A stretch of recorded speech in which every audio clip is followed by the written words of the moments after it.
방송을 하는 거지 하시는 분들이 많으실 텐데요. 저희가 여러분께 미처 일찌감치 예고를 드리지 못했는데요. 금주부터 임명수와 라디오볼 시즌2가 평상시 오후 3시가 아닌 2시부터 여러분과 함께 하도록 이제 할 예정입니다. 매주 월요일 오후 2시 앞으로 여러분의 많은 관심 부탁드리겠고요. 1시간이 좀 당겨지긴 했지만 1시간 당겨진 만큼 좀 더 저희가 충실한 내용으로 여러분과 함께 하도록 최선의 노력을 다하겠습니다. 오프닝에도 말씀드렸지만 지난주 프로야구에 아주 커다란 뉴스가 있었습니다. 오늘 그 뉴스에 대해서 또 여러분과 함께 얘기를 나눠볼 테고요. 금주 라디오볼 인터뷰에는 롯데자이언츠 황지균 선수와 전화 연결을 또 할 예정입니다. 어제 말로 홈런을 날리면서 다시 한번 말로 홈런의 사나이가 된 황지균 선수 만나보겠으니까요. 조금만 기다려주시면 즐거운 인터뷰 진행을 하도록 하겠습니다. 그리고 박광민의 베이스볼 다일리에서는 외국인 선수들의 한국 적응기에 대해서 다뤄볼 예정입니다. 아무래도 오늘 그 SK 와이번스의 김성근 감독의 경질 이야기를 나누겠다라고 저희가 예고를 해드렸더니요. 굉장히 많은 다양한 의견들이 지금 올라와 있습니다. 정말 다양한 의견들입니다.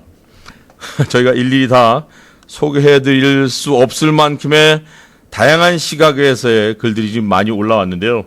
이것을 보면서 느끼는 것은 정말 야구를 사랑하는 분들이 많으시구나. 그리고 이렇게 다양한 시각에서 이번 일을 바라보는 분들이 많으시구나라는 생각을 또 하게 됐습니다.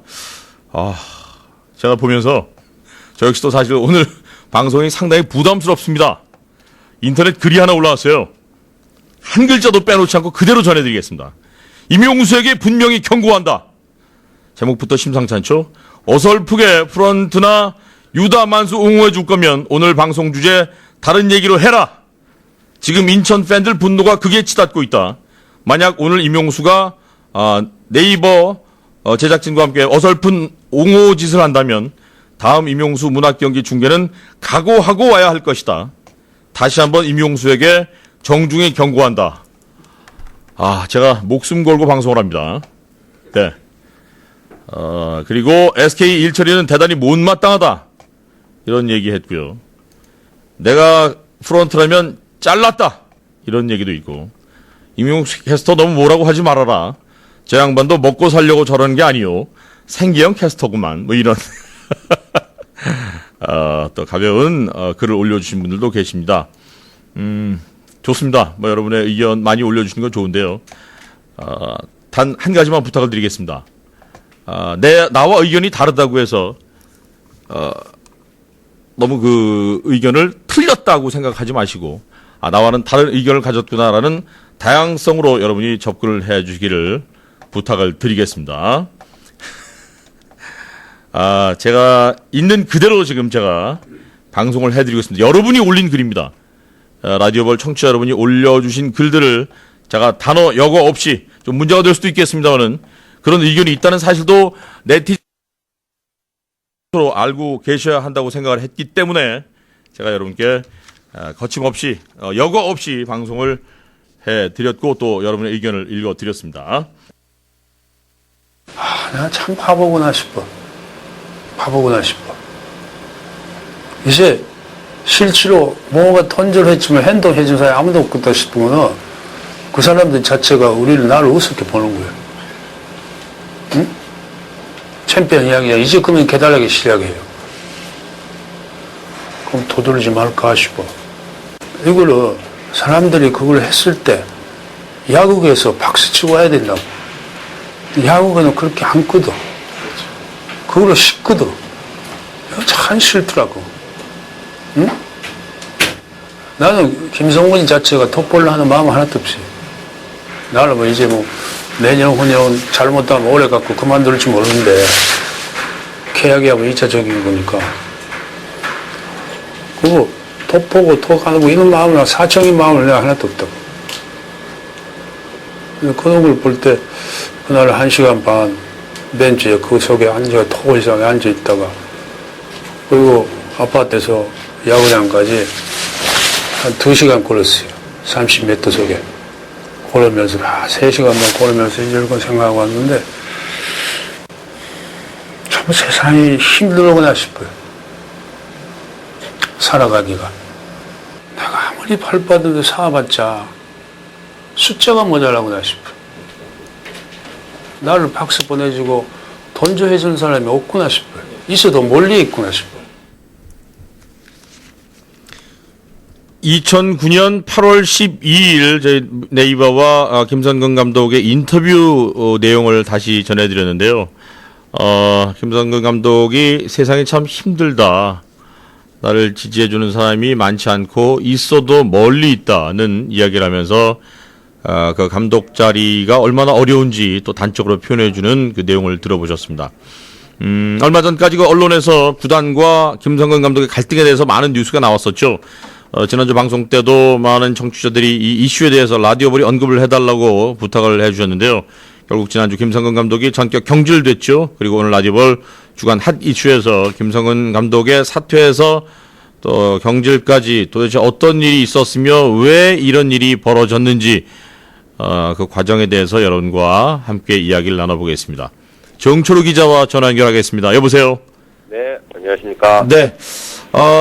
정 기자와 좀 밝은 내용을 얘기를 나눴으면 하는 바람이 있었는데요. 네, 그렇죠. 좀 마음이 무겁습니다. 그리고 참 네. 얘기하기 어려운 내용입니다.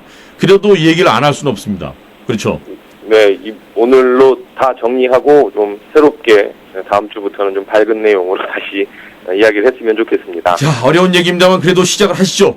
네, 재계약 관련해서 갈등이 있었고 그리고 전격 경질까지 도대체 어떠한 일이 있었던 것인가 하는 것이 많은 팬들의 궁금점입니다. 그 얘기 먼저 해보죠.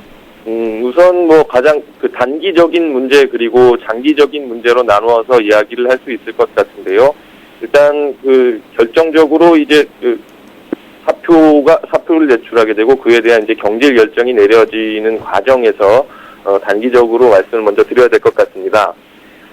우선 올해가 이제 김성근 감독의 계약 마지막 해였고 네. 자연스럽게 이제 재계약에 대한 이야기들이 나오기 시작했는데 구단이 이에 대해서 재계약 의사를 밝혔지만 시점이 계속 뒤로 미뤄지면서 김성근 감독이 이에 대해서 이제 불만을 갖게 되고 그 불만을 이야기하고 또 그 부분이 외부에 이제 알려지고 이에 대해서 또 구단과 갈등이 점점 깊어지면서 결국 경질까지 사태가 이어지게 됐습니다. 네. 김성근 감독이 그런 마음을 왜 먹게 됐느냐라는 부분이 이제 가장 중요하게 일단은 작용을 할 텐데요. 우선 그 과정에서 여러 가지 이야기들이 나왔습니다. 특히 재계약을 미루는 이유 중에 구단이 김성근 감독에게 뭔가 그 팀 운영에 대해서 요구할 사항을 요구하겠다라고 전해졌는데 그 내용들이 결국은 코치들 수를 좀 줄인다거나 또는 훈련 기간 등을 좀 줄이면서 그러니까 결국은 김성근 감독의 그 구단 운영에 나름 그 제한을 가할 수 있다. 뭐 이런 내용들이 전해지면서 김성근 감독이 이에 대해서 일단 받아들일 수 없다는 뜻을 갖게 됐고요. 예. 또 구단과 특히 신영철 사장과 면담 과정에서 이제 뭐 널리 알려진 대로 이만수 코치에 대해서 양해를 구해야 된다라는 이야기를 했고 또 그 다음에 만났을 때는 이만수 이제 지금 이제 보직이 왔다 갔다 하셔가지고 이분이 그냥 이만수 코치로 좀 통칭을 해서 가겠습니다. 네네. 이만수 코치의 인사권에 대해서 언급까지 있었다고 합니다. 그 내용은 이만수 코치의 인사권은 내가 갖고 있는데 왜 김성근 감독이 이군 감독도 보냈다가 수석으로 다시 올렸다가 왔다 갔다 하는 것은 문제가 있다라고 지적을 했고 결국은 김성근 감독이 그 말을 들은 이후에는 최종적으로 이제 사퇴를 결심하게 됐다고 합니다. 예. 코치의 인사권 문제 같은 부분들은 아직까지 한 번도 이야기가 나와본 적이 없었는데 특별히 이만수 코치의 인사권은 내가 갖고 있다라는 부분에 대해서는 김성근 감독이 그 이상을 더 받아들일 수 없다고 판단을 했기 때문에 결국 그 마지막 결정을 내려지게 됐고 그 김성근 감독이 사퇴 의사를 갖고 그래도 올 시즌 끝까지 운영을 하겠다라는 뜻을 가졌지만 구단 입장에서는 더 이상 이 부분들을 끌고 갈 수 없다고 판단을 했다고 밝히면서 특히나 성적을 지금도 포스트 시즌 나갈 가능성이 높기 때문에 성적을 위해서도 혼란을 바로잡아야 되겠다는 이유를 들면서 네. 정지를 하게 됐습니다. 물론 이제 그 과정 속에서 여러 가지 그 의견이 다른 부분도 있었고, 네. 서로 좀 상처를 받게 되는 일들도 물론 있었겠습니다만은 이렇게 최악으로 가게 된 결정적인 계기가 분명히 있지 않았겠어요? 그런 부분들은 이제 장기적인 그 장기적으로 그동안 켜켜이 쌓여왔던 문제들을 하나씩 좀 이야기를 해야 될 텐데 좀 이야기가 길어지겠지만 잘 정리를 한번 해보겠습니다. 네네. 자, 이제 우선 가장 처음부터 어떻게 보면 이 사태의 그 시발점이라고 해야 될까요? 저는 3년 전으로 거슬러 올라가야 된다고 생각을 하는데요. 네. 그 당시에 2008년에 2008 시즌이 끝나고 김성근 감독의 첫 번째 계약이 마무리가 되면서 그 당시에 2008 시즌이 끝나고 SK 구단 내부에서 김성근 감독의 재계약 여부 그리고 계약 기간을 2년으로 할 것이냐 3년으로 할 것이냐에 대한 논의가 굉장히 치열하게 전개가 됐습니다. 그 과정에서 신효철 사장은 심지어 그 말단 직원에게까지 그 의견을 구하면서 김성근 감독의 재계약 여부와 재계약 계약 기간에 대해서 이제 논의를 내부적으로 활성화를 해서 했는데 이것이 어떻게 보면 그 표면적으로만 보면 대단히 민주적인 구단 운영처럼 보여지지만 우리가 다시 한번 생각해봐야 할 것이 2008 시즌이 끝난 시점이라고 한다면 SK가 2007년에 첫 우승을 하고 한국 시리즈 2연패를 이뤄낸 시점이었습니다. 그런 한국 시리즈 2연패를 한 감독의 재계약 문제가 또 계약 기간 문제가 내부적으로 치열하게 논란이 됐었다면 그거 자체가 벌써부터 잘못된 출발이 아닌가라는 생각을 합니다. 네네. 이렇게 최고의 성적을 낸 감독의 계약 문제와 재계약 기간을 심지어 말단 직원에게까지 의견을 구할 정도로 그렇게 심각하게 고민을 했던 이유가 무엇일까? 또 그랬던 어떤 그 토의 과정이나 토의 과정에서 나왔던 이야기들이 고스란히 김성근 감독에게 전달이 되면서 그때부터 김성근 감독은 물론 그때 계약은 이루어졌지만 이후에도 계속해서 그 불씨를 안고 갔다고 말씀드릴 수 있을 것 같습니다. 예.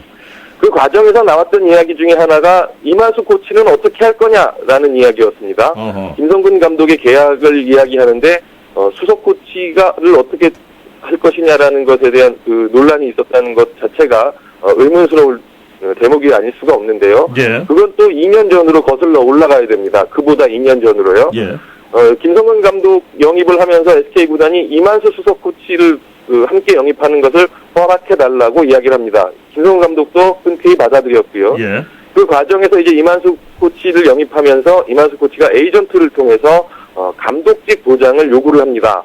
SK 구단은 이 부분을 문서로 받아들일 수는 없다는 입장을 분명히 밝혔지만 두 양측의 계약이 성사가 됐습니다. 이것은 이만수 코치가 언젠가 이 SK에서 김성근 감독 후임으로 감독을 할 것이다라는 것에 대한 암묵적 합의였다고 볼 수가 있고 예. 또 그 이후에 2008 시즌 후에도 역시 이만수 코치도 계약을 하게 되는데 그 과정에서 단연 계약이 이루어졌고 또 이만수 코치의 계약 내용에 언제든 다른 팀에서 오퍼가 있으면 떠나도 좋다라는 그런 합의가 있었습니다.